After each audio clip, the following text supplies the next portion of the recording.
Congratulations on finishing your very first product design sprint.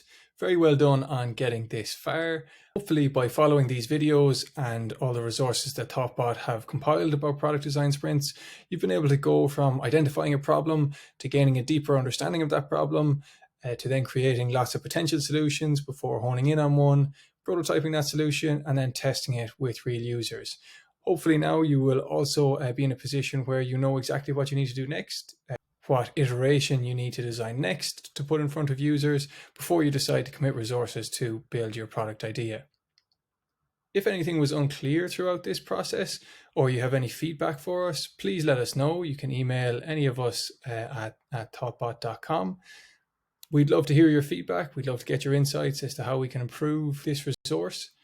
If you felt like your prototype was lacking or you'd like some input from the experts, please feel free to contact our sales team. We'd be more than happy to chat you through what a potential PDS with thoughtbot could look like and how we can take your product or your idea to the next level. Thank you very much for following along, and I hope your product is now in a better place.